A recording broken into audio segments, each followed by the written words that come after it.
Hi everybody, Hello.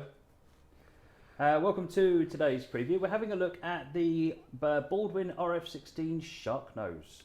It's an unusual looking locomotive and we're really looking forward to getting it out, giving you a look at it. Yes, so it's a very nice loco that we have. It's really a classic. No, 1950, It's got 1953, that a really classic sort of feel to it for the Yeah. plane, and just very much so. and it's very distinctive. And it was one of the first models to actually have the new Sharknose style, because really the first locos to have that style. So in 1948, Baldwin introduced that to kind of create this new look and differentiate themselves from the competitors. But all the locos were built between 1950 and 1953. There were, I think, 160 built altogether. Yeah, something like that. Yeah, something like that. And really, it's something that we're really excited to be showing you tonight. So we hope you like it. Okay. So the loco itself is made by one of our third parties, Digital Train Model, and you'll have seen their stuff from some of their other ones include the DDA-40X and the SD-45, both of which were very well received, quite nicely feature rich, and you'll see that again here as well. There's lots of features we know people like windows and doors and all that good stuff. So people on the chat are a bit worried that you're driving today. So Yes. it might not be as good as Steve, but Yes, and it's a shunting scenario at 15 miles per hour, so It's Mr. gonna be- Overspeed will be here. it's going to be an adventure. Let's call it. let's phrase it like that. But yes, so we are first going to have a nice, good look at the loco itself, and then we're going to have a bit of a drive. Excellent. Right, so what I'm going to do is I'm going to start by just running the scenario, and then we'll just ignore what we've got to do, and we'll take a look around the scenario, and then I'll restart the scenario so we can do it properly, so you can actually see it moving. Okay, right, let me get this fired off. Right, we're back on the camera. So I think there were multiple companies that operated these. This one in particular is in the Pennsylvania 5-bar livery, but I think there were other companies operated them as well, if I remember. Yeah, right. you have the Pennsylvania Railroad had it, and they actually bought most of the units. They bought 102 out of 160. So. Right, yeah. So if I remember rightly, New York Central and the Monongahela actually made good use of these units as well. Monongahela would be where you would run it on the Norfolk Southern Coal District. So there's some good usage possibilities. The pack itself only comes with this livery, the Pennsylvania 5-bar, but there's certainly other possibilities going forwards. Right, so let's take a quick look in the cab. So the first request, the horn, obviously. Oh, the horn, obviously.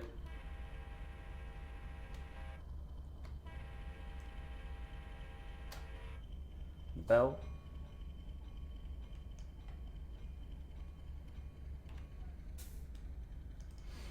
So we've got wipers.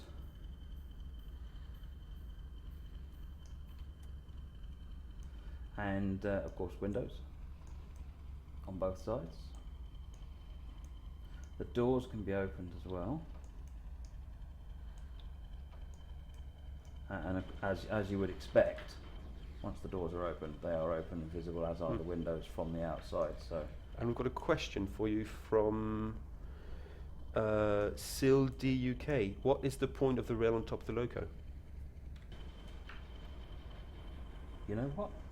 I It's a actually very don't good know. question. That is a very good question. I've seen it on a number of locos. Similar things I've seen in the past have been for snow clearing, but they've been different to this. So I don't know what this one. I don't know is the answer to that question. I probably should.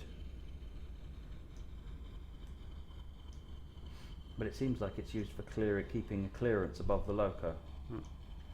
So what else have we got in here? We've got this bag of tricks down here. Lots of lovely toys down here. So headlights, which of course you've don't do anything particularly unexpected. Class lights, which are these ones here on the side. Those are the classification lights, used for if the train is part of a larger distributed train. Number board lights, which switch these ones on, and we've got wipers, which we've already had running. Cab heater. Now this one made me chuckle. I thought, cab heater, really? What's this going to do exactly? Well, it turns out it turns the cab heater on. Unexpectedly. That's it's just to prove it wasn't on. There you go. So yes, it turns the cab heater on. Believe it or not, I've had people requesting that sort of feature. So there you are, folks. Cab heater. It's good attention to detail. It's kind of and it does. It looks really good. The way that the orange effect looks actually is really good. So that's the cab heater. Instrument lights. So we've got quite nice illumination on the dials there. And then engine room lights. Now this is quite interesting. Before we switch them on, the engine room is back here. Let me shut this door so you can see there's the engine room back here. Engine room lights makes it so we can see inside. I can't go inside and you can't get the door open, but it's a little bit of extra something to look at, and it means that all these switches work, which is pretty cool. I like the sound of that. Yes. So we have Zolvo 58 that says that the engine sounds like the Centipede. Well, they were very closely related. Yeah, engines. I mean they were the RF-16 and Centipede were very closely related. So them sounding similar certainly doesn't come as a big surprise at all. But this does have authentic sounds. It does have it replicates I think it was described to me as sort of a low RPM, which you'll find as we get moving in the scenario. It sort of runs at quite a low RPM, or certainly sounds like it does. So that's quite unique.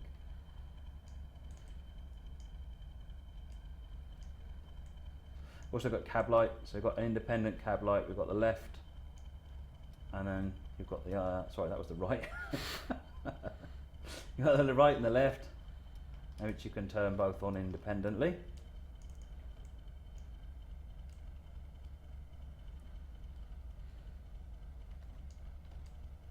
So the units come as an A unit and a booster unit, a B unit. So you've got the A unit here, and then you've got a B unit. A B unit is basically just a loco without a cab. It's remote controlled as a multiple unit.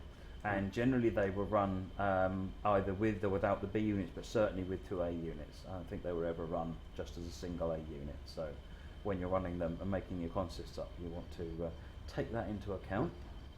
Well, you do need to put all the 1600 horsepower somewhere. Absolutely. One of the sort of the trademarks of American railroads is more power, and 3200 horsepower seems like a reasonable minimum. Yeah. Well, and no, it's true that the Sharknose was famous for packing quite a bit of a punch, because it really was used quite a bit for freight, like in the coaling district, obviously. So lugging coal around, and you needed that extra little bit of power to make it through. Yeah, I mean one of the main uses, in fact, the main use for the Sharknose, as you say, was lugging around coal and iron ore and other heavy loads. A few were passenger trains, useful with passenger trains, but I think the overwhelming majority were just for coal. Certainly the Monongahela, put my teeth back in. The Monongahela Railway used them on the Norfolk Southern Coal District, which is also available for Train Simulator, hauling coal up and down that line. So if you wanted to run some backdated services, then you could put the Sharknose on there, albeit in the wrong livery, but it would give you the right train. And the very last units to run were actually used for coal, because the passenger versions, I mean the last passenger trains were like 71, 72, I think they retired in 73 at the latest. Something like that, yeah. But they were still operating in I think up until 1979. There were a couple of units still in usage. Yeah. I think the last two are actually in storage somewhere. Yes. I've noted, I think in, they were brought by Delaware and Hudson, and they are in a warehouse, but you can't actually visit the warehouse, so it's a bit of a shame. You'll have to make do with what we have in game, which is one of the great pleasures of the game. So, I think these are some of the new wagons. I must admit I can't remember. So there's a selection of wagons and cabooses that come with it. Have you got the list of rolling stock there, Kevin? Yes.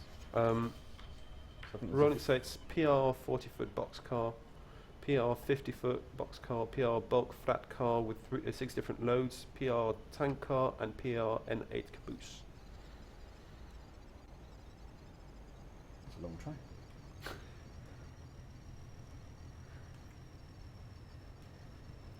Right, up to the yard over here. I think there might have been some more freight cars over here. So, Kamoli 25 asks, does it come with startup procedure? No. There is no startup procedure on there. You use the when you get in the train, it's already fired up and ready to go. Is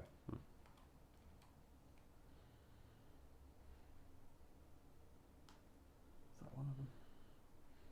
Can we have another look at the caboose? Because apparently it also has a rail on top of it.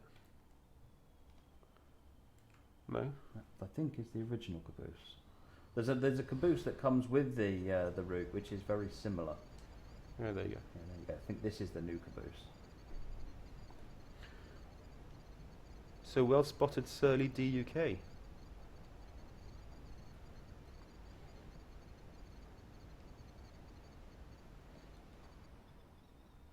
So we're here in, I think this is Altoona. I'm going to get laughed at now because I got that wrong.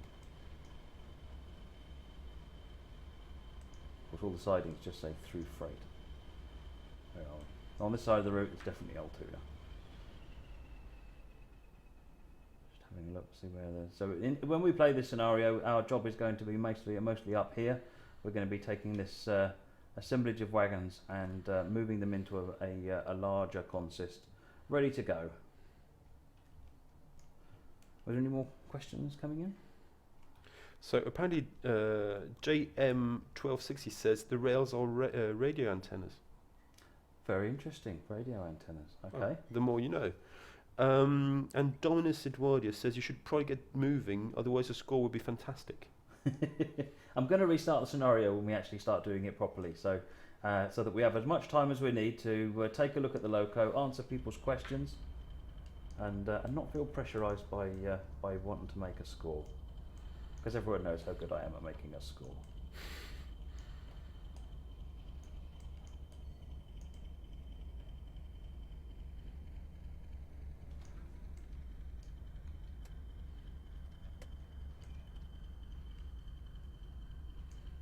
There is a conductor's chair as well, of course.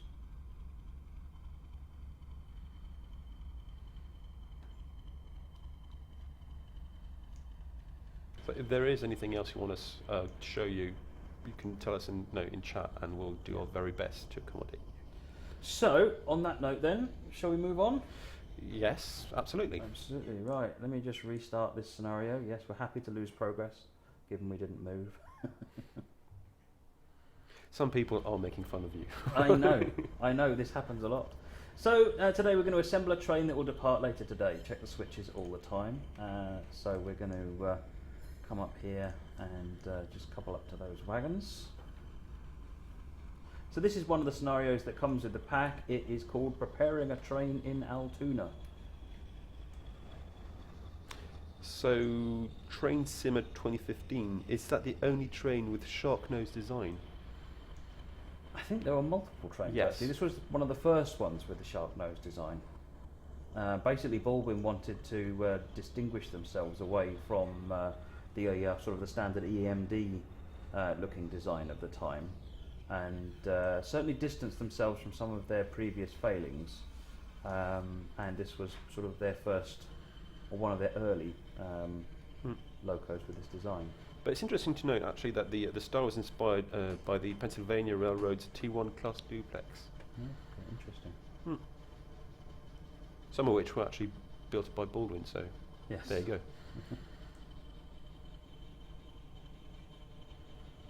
When we go the other way, I'll get in the cab and we can do the sounds from we can hear it all from the cab.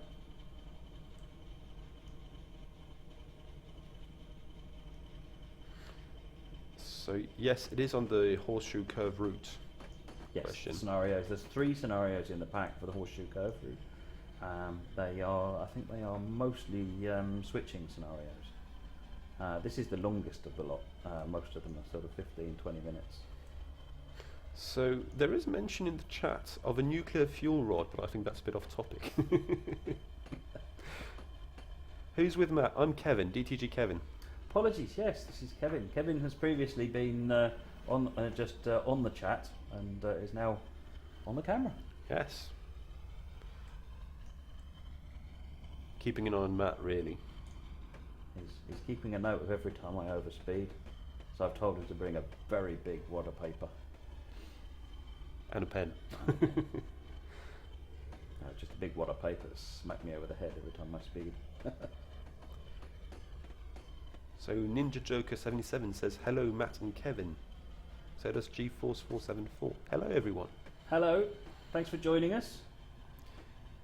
Question from the Evil Predator. How can I download the game? Go to Steam and look up Train Simulator 2015. Yes, I probably clapped that a bit hard. Right, now we have to go back to the out where we're taking the wagon. So basically what we're going to be doing here is going backwards and forwards a couple of times to prepare our consist.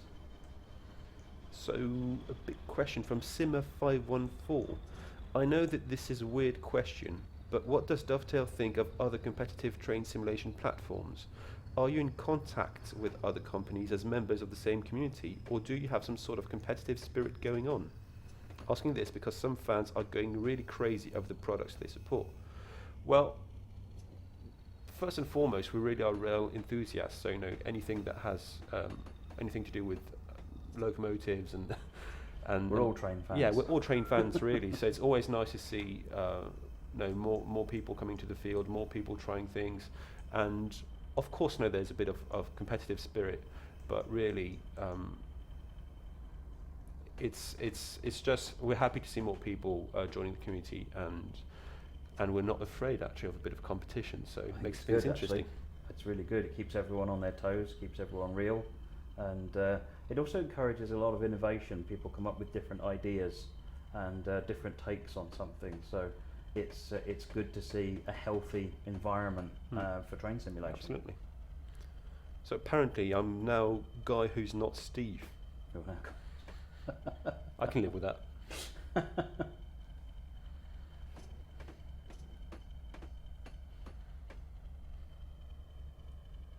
So I tried to rev the engines up a little bit earlier on so you could hear it trying a bit harder. I'm sure when we get the second cut we'll have more of an opportunity to do that, because the train will be a lot heavier. So you're welcome, Simmer514. If you have any questions, do let us know. That's what we're here for.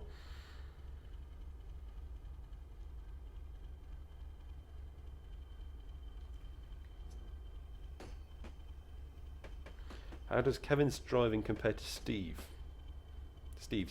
I'm more of the Matt Pedalston school. I kind of tend to be. I have a more artistic approach to driving, to be honest. That's the way to put it. Yes. I approve. Just regulations can be a bit stifling. Yeah. Speed limits are just there to stop you getting places on time. That's the way I look at it. And speed it's all relative anyway. So. So we're at the reverse point. So I'm going to. I've got the brakes on now. While it's slowing down, this is us. Can we turn up the game sound a little bit? Yeah, we certainly can. Hopefully that's loud enough. If not, let me know and I can pump it up a bit more. And people want the horn.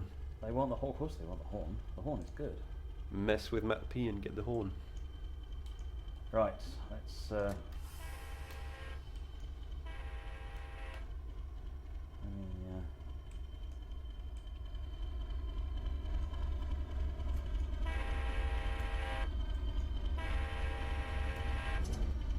Right. How was that? Is that good for sound now? I've pumped it up a fair bit. Yeah, can everyone hear the game sounds now?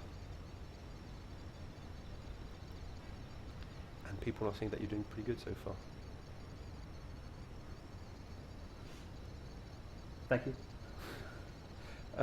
Question: what's the top speed of this train? I am doing pretty good. Somehow I've managed to get a minus 200 score already. What's the top speed of this? I don't know what the top speed of this train is. I don't think it was built for speed particularly. Right. But whatever it is, it's accurate. Absolutely.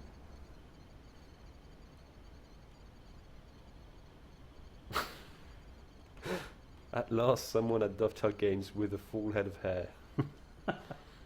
It's not real hair, it's just a wig.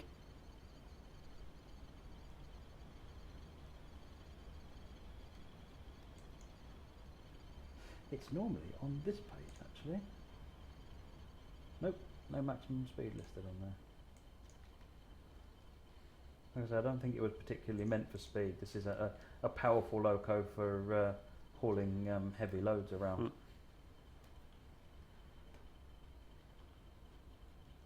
Freight transfer 2.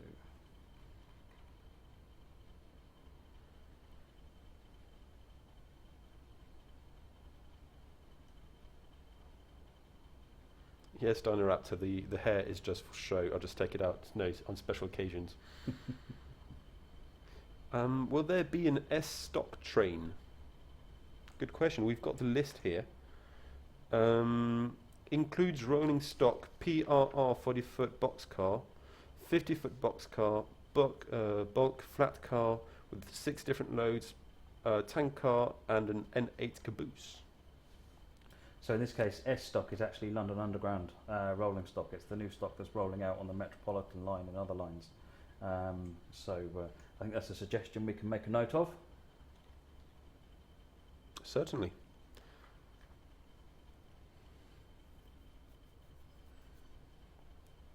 Picking up these wagons from Freight Transfer 2.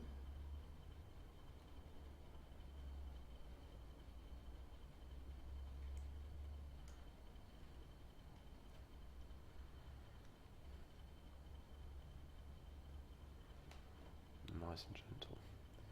Right, and then pull back forward to the reversible.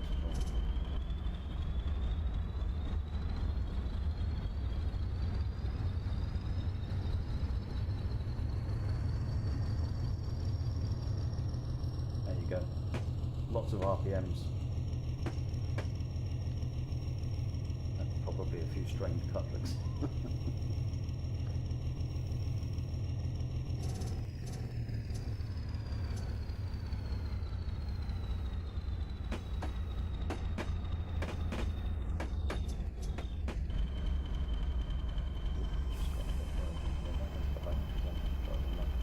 Speeding.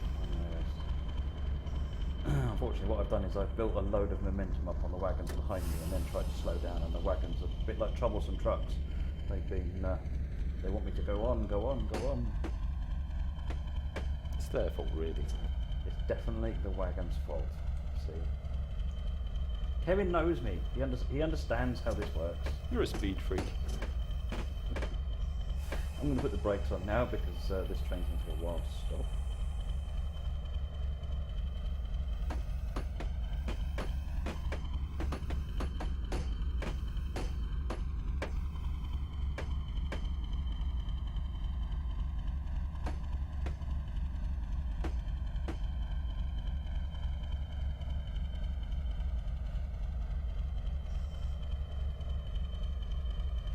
Right, while we're stopping, where are we going now?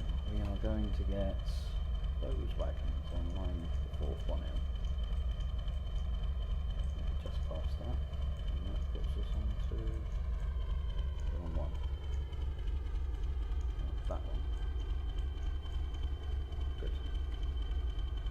Oh, I think what I did before is I left before this had finished moving. Too impatient. What are the special features of this engine? What are the special features? So this whole deck down here, this whole load of buttons, everything works. So headlights, classification lights, number board lights, wipers, the cab heater, which we need to see. Important. Again. We need to see the cab heater again. That's just neat. That's just neat. Imagine that'd be quite nice at night, actually. Be a different thing to a different sort of view when you're in your cab at night. Oh, it looks a bit overcast, so it looks like a bit like the kind of miserable day where you're happy to have a heater. Yes, well, let's keep the heater on then. Instrument lights and engine room lights. So the engine room lights are, they light up this area in here. You can't go in there, but you can at least see them, see what's going on.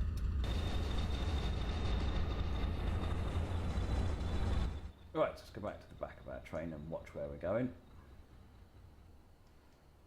Windows and doors. We've got a bit of time. Let's do windows and doors. Windows and doors, good. So you've got this window here as well. You can tilt and open. You've got this window here. You can open and close. You've got the door you can open. Question from BNSF 2001. Why is there a kitchen floor of tiles as the floor? I don't know. That's a very good question.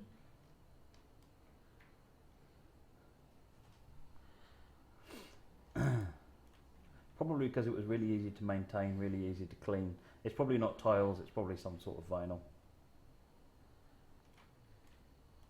It's not like you can expect hardwood floors. A nice rug.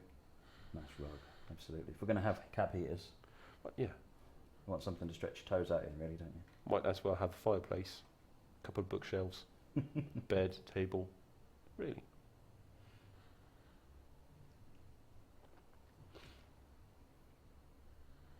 We have a positive score now, though, so all is not lost. Just saying, but we do. Question from Minecraft Melon Man. I've always wondered when you are in quick drive with, for example, the southeastern trains, is there a key for the destination board to change the destination, or is that a thing you are doing? That depends on the train. So, for example, I can't think of one off the top of my head, but some of the newer trains, you use Control Shift 5 and Control Shift 6 to be able to change, to cycle the destination boards up and down. So if you look at some of the recent ones, you can certainly do that. My mind has gone a blank at the moment, and I don't want to suggest something that isn't right. So, but if you have a look through some of the previous videos that we've done, and look around, then you'll be able to see which ones that applies to. But yeah, certainly that's something that's happening a lot now in all of our recent releases. Yeah. And to answer a question,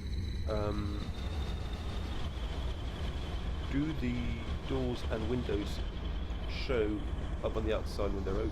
Yes, it does show. See? So the tilt on that one you can see as well. If I close that, it's now closed on here as well.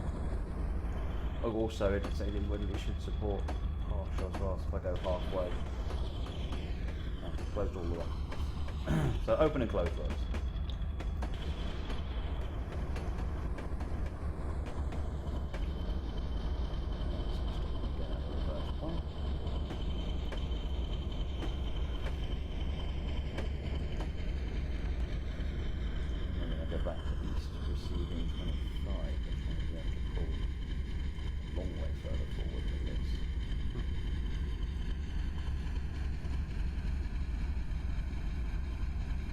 And to answer another question, there are only 2 units left in the world on the Sharknose, and they are in a warehouse that is not accessible to the public, so unfortunately.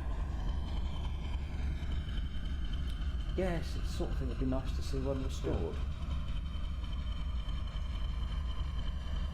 It's kind of sad that they couldn't just keep one and then get another one to a museum. When you've got a fine beast like that, you want to see it in a nice place. Yes, even if they don't get them up and running, they can get them in a place where you can look at them and they'll remain an accessible part of history. Kamoli25 says, thanks for the German freight wagon, guys. You're welcome.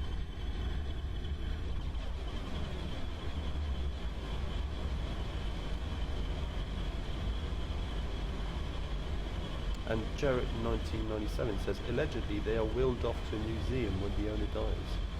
That would be nice.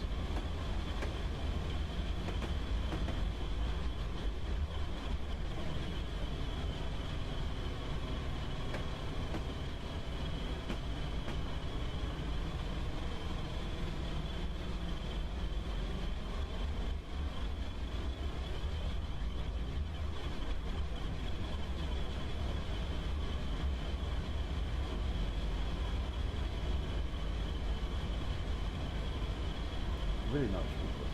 The Sharknose has been around quite a while, but it still stands the test of time. It's got a lot of cachet.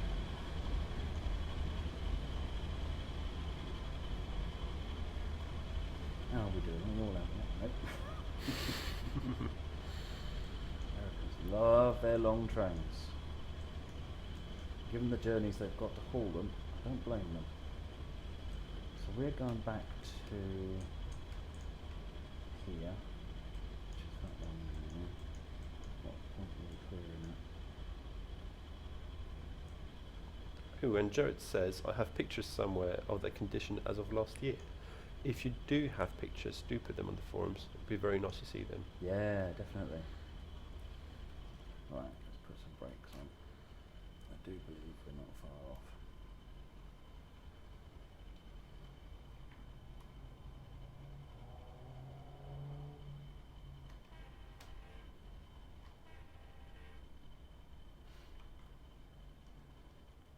The Steam forums.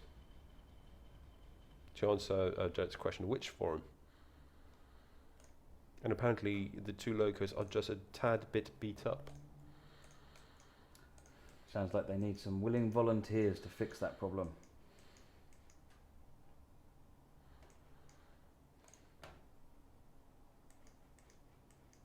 What light configurations are there for headlights? Just the usual on this one, insofar as you've got headlights position 0, 1 and 2, so 0 is off, 1 is facing forwards, and 2 is facing the other way, facing backwards.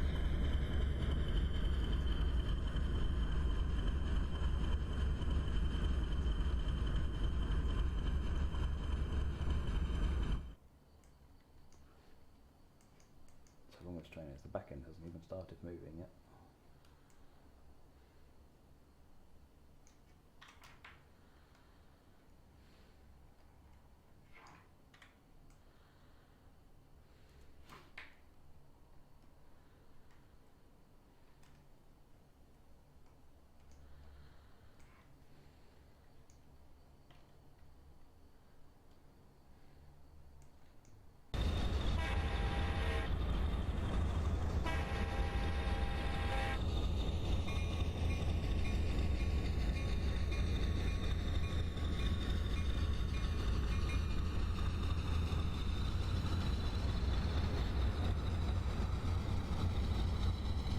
So, Vanliru asks, is there a passenger view for the caboose? I was just looking at that, and there isn't a passenger view for the caboose, no.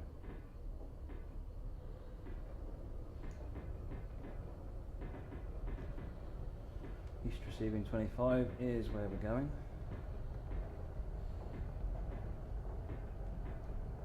I love the way on the horseshoe curve route. I love the way these lights all twinkle.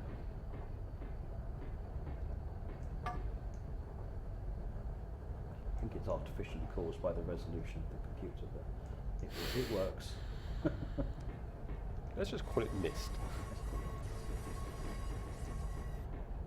It tells us we're going the other way. This whole train is receiving 25.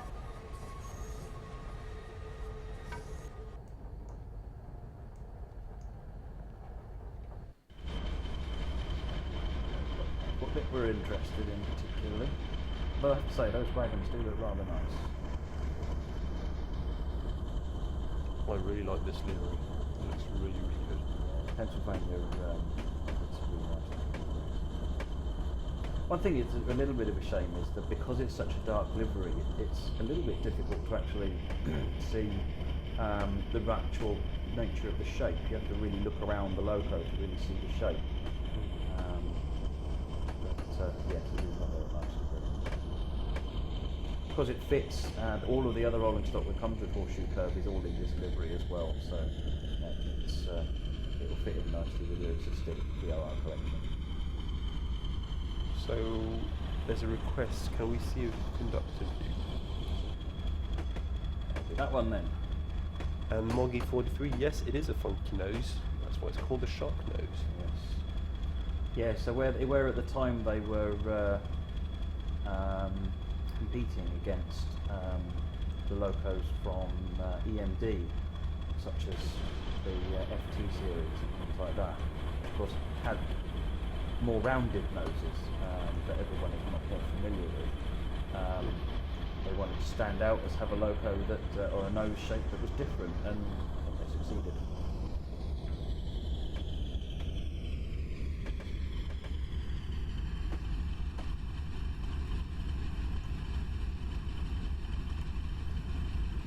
So one other thing, I did mention it earlier on, this is actually developed by one of our third-party developers, DTM, Digital Train Model, who also worked on, has some other releases on Steam, like the DDA40X, Union Pacific Loco, and the SD45, amongst others.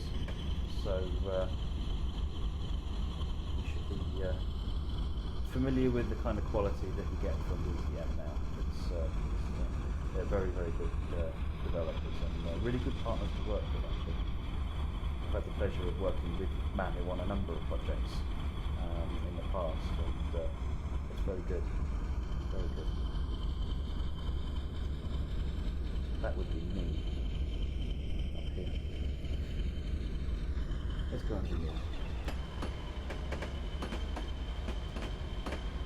Okay. Thank you to Jarrett in 1997, who's saying that he's working on getting those photos for us. But thank you. Yeah, that's outstanding. We look forward to seeing them. Yeah. And BNSF, yes, it does look at the centipede. See, the centipede has more of, if you hold them up side by side, the centipede actually, there's another design that they used, that Baldwin used, which was called the babyface design, and that's more what the centipede looks like. And it's much more rounded, whereas this is very much more angular, and that's principally the main difference between them. So you could consider this like a version 2 take on where they went with the centipede, if you like, in terms of the nose design. If you do look at the centipede front, the sort of the rounded front, does actually look considerably, as what you can see, it looks more reminiscent of the EMD designs at the time, and hence why they wanted to separate themselves. There's another request for the board.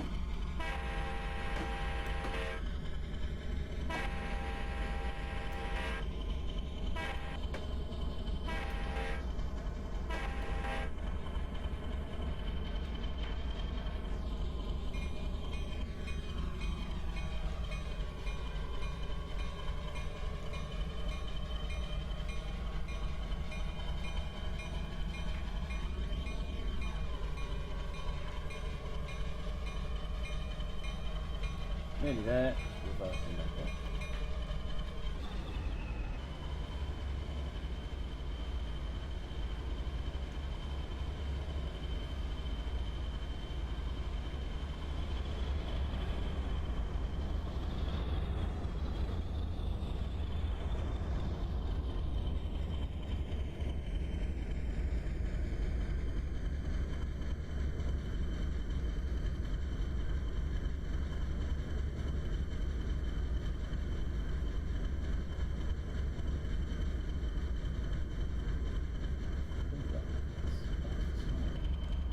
So yes, in terms of features, you've got the all the buttons and switches down there. I failed to complete. It's because I left early on one of the instructions. Oh, never mind. You all knew that was going to happen. They'd be disappointed otherwise. Absolutely. You could do it perfectly. I could, absolutely. Yeah, if I wanted to, no problem at all. Right. Yes, so if you have any other questions, do let us know. We have a few more minutes.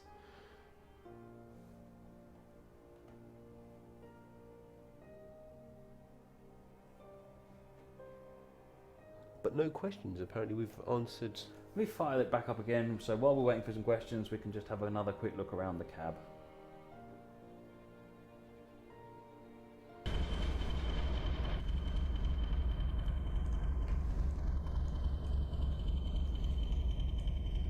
Windows, doors on both sides.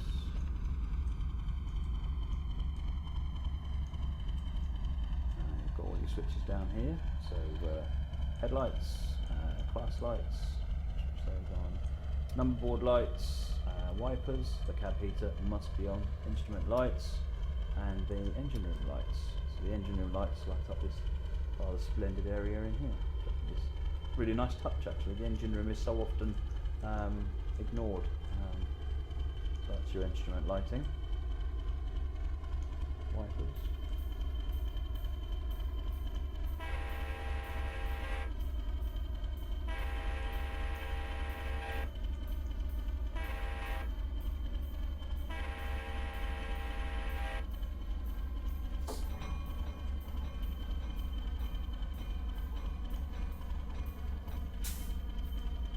The bell.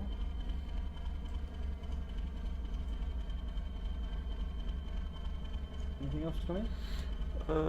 No, I think that's about it.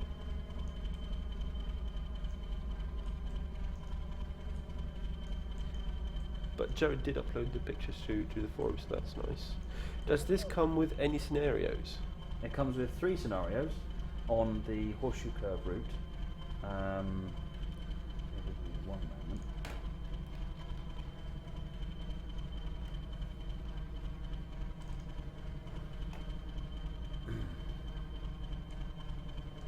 It comes with 3 scenarios. So the first one is called night switching. We have one last task for you before you go home. You have 2 Baldwin engines and a boxcar consist for the job. You must take the consist to Bethlehem Steel, where the wagons will be loaded tomorrow. You must split the train in 3 smaller consists and finally park the engines in Johnstown. Second one is preparing a train in Altoona, which is the one we've just done. And the third one is working with sharks.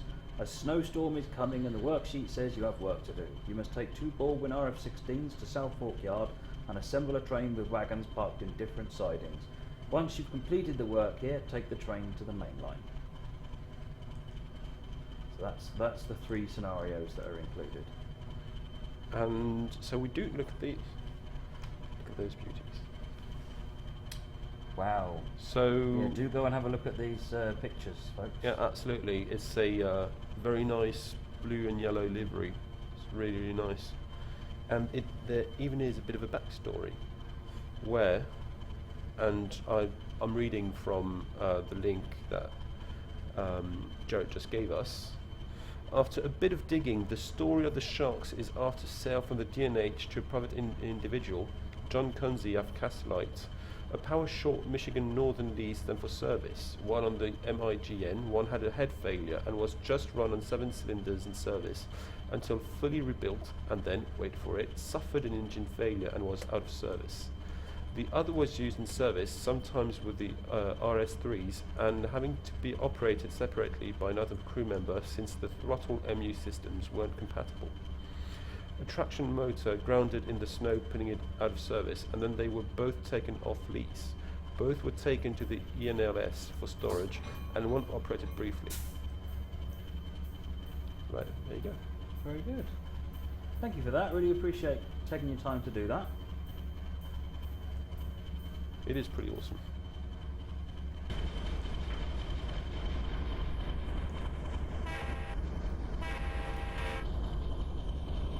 Can we take a look at the trucks and cars? I don't have a list, and I don't know if I'm looking at the right ones. Let me just find out for sure. Otherwise, I might be sitting here showing you all the ones that come with horseshoe curve, and that wouldn't do any of us any good.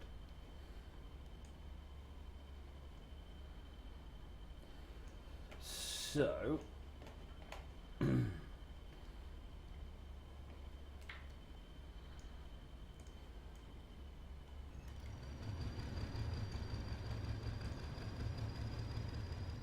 that looks like the 50-foot boxcar.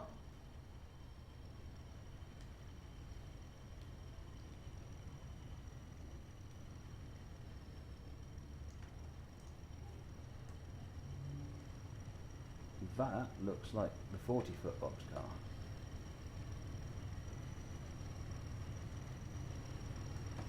Where everyone else is looking at and going, it says on the side, it says on the side. I've forgotten that. So,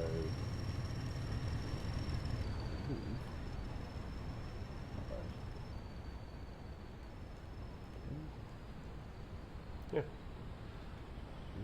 these might be Yes, I think these are the bulk flats, and there's 6 different load variations of those. Then there's tank cars, which are over here.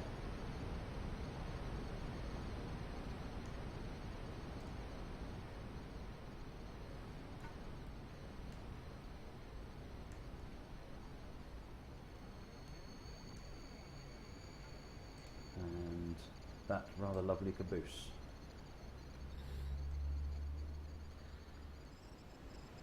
So there's one actually hooked up onto our train, rather than trying to chase that one that's leaving the yard. There it is. So that's the caboose. It's a PRR cabin number 8.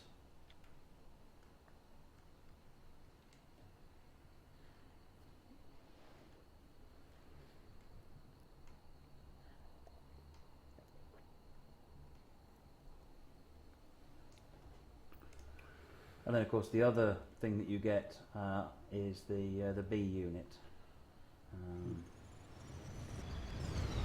So you get the A unit and the booster unit, the B, which is the stretcher. As I said previously, the consists were generally either an AA or an AVA or something bigger than that. You never ran an A unit on its own. So Uber Craig, no, Mike Hunt is not here right now.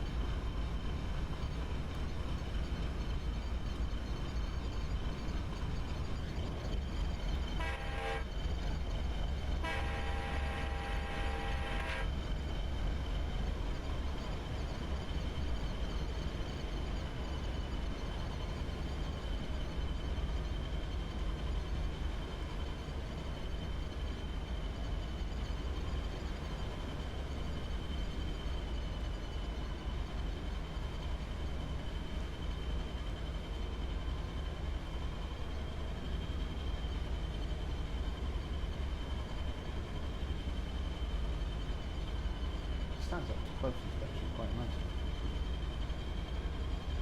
It's gorgeous.